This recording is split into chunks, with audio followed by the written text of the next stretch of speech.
El pasado 9 de febrero se celebró el Día del Periodista en Colombia.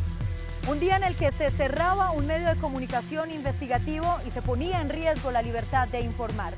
¿Se trataba acaso de celebrar o de conmemorar una profesión cada día más difícil de llevar a cabo en nuestro país?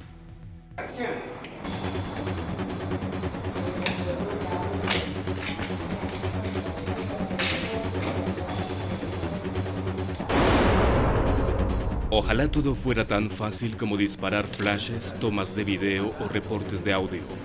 En la vida real, Colombia cabalga con otro tipo de disparos.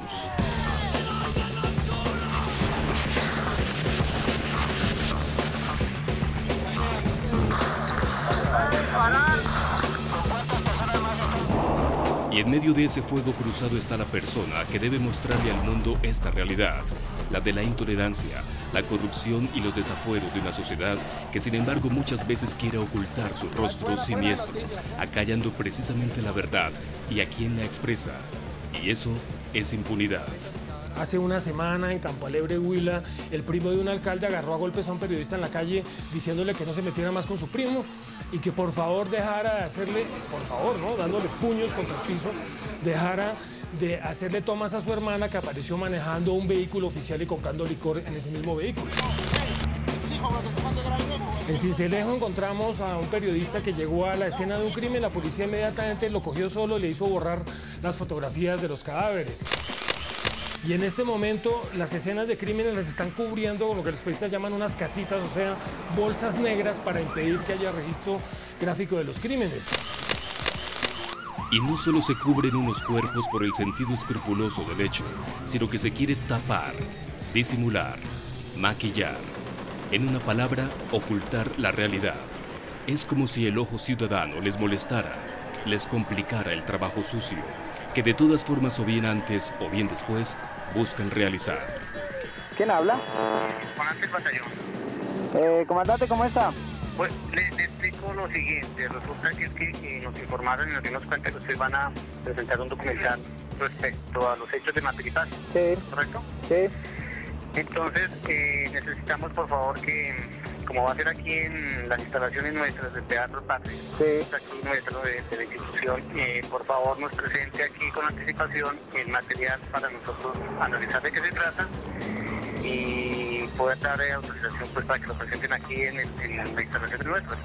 Trae el documental, lo miramos, no en censura, lo miramos, si no es perjudicial, lo presentan sin ningún problema. Si no, pues no lo presenta, entonces decimos a la gente, no se va a presentar. Si no, pues no lo presenta, entonces decimos a la gente, no se va a presentar. Fuimos a hacer presencia, yo le dije a los colegas, hermano, no podemos dejar a un colega solo que lo están juzgando por injuria y calumnia. Eduardo Márquez, director de la Federación Internacional de Periodistas Seccional Colombia, recibe a diario decenas de este tipo de casos, de periodistas en riesgo por llevar a cabo su profesión. Recuerden, 15 millones de pesos por cada cabeza de estos traidores de nuestra ciudad. En su oficina no solo reposan los pósters de denuncia contra la libertad de prensa, sino también los reportes de hostigamientos, obstaculización y amenazas hacia sus colegas. Él da cuenta de más de 150 agresiones en 2009. En general, todos los grupos de poder nos ven como enemigos los paramilitares.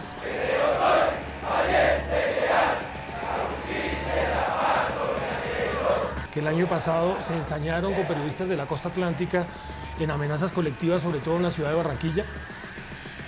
Nos ven como enemigos la guerrilla.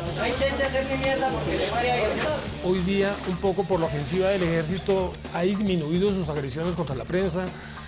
Nos ven como enemigos los grupos de narcotraficantes que en el caso del Valle tienen una incidencia fuerte, como sucede en la ciudad de Cartago, donde hay un grupo llamado Los 12 del Patíbulo que amenaza mediante panfletos a periodistas que se oponen a acciones de la administración municipal.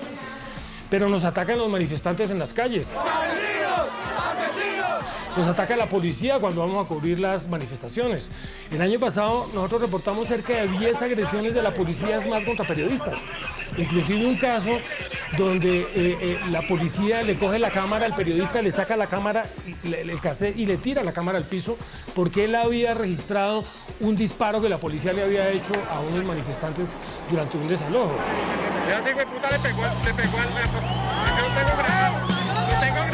En ese contexto al periodista le queda solo una alternativa, la autocensura. se impone un esparadrapo en su boca para evitar problemas, sobre todo en zonas de alto riesgo de orden público.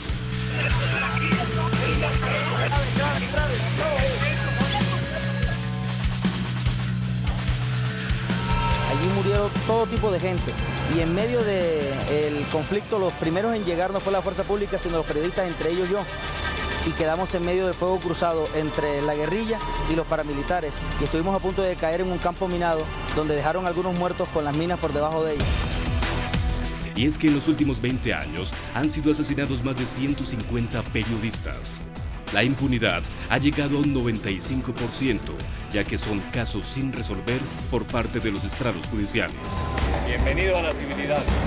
Se habla de tan solo 20 casos esclarecidos, y eso por la llamada Ley de Justicia y Paz, a la que se acogieron varios paramilitares confesando sus crímenes, entre ellos, por supuesto, el asesinato de igual número de comunicadores. Una manera de decir nunca más es precisamente eso, esclarecer la verdad, o como en algún momento lo profirió la Corte Suprema de los Estados Unidos, no hay detergente mejor que la luz del sol. Yo creo que en la medida en que estas verdades se conozcan, incluso si no se puede llegar hasta el último estadio de judicialización de estos casos, que Colombia conozca la verdad, es la única manera como podrá inmunizarse de que esto vuelva a repetirse. ¿Quién va a atacar a la prensa? ¿Usted quiere para atacar? Pero el atropello a la prensa definitivamente no es exclusivo de Colombia. ¿Está atacando a la prensa? Y se mete la denuncia.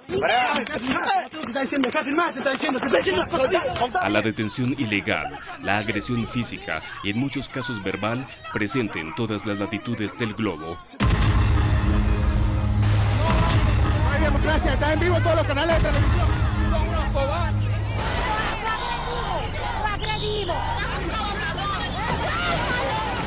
Se le suma en ocasiones la censura directa, coartándole al periodista su libertad de informar y en ocasiones de expresar su opinión como columnista. Sobre todo si tropieza con formas de pensar distintas a las de los grupos de poder. Cumplir con la labor del periodismo se ha vuelto en Colombia un acto casi que subversivo. Aquí gustan cada vez más los periodistas afectos al poder, que se relamen con los regalos, ¿sí?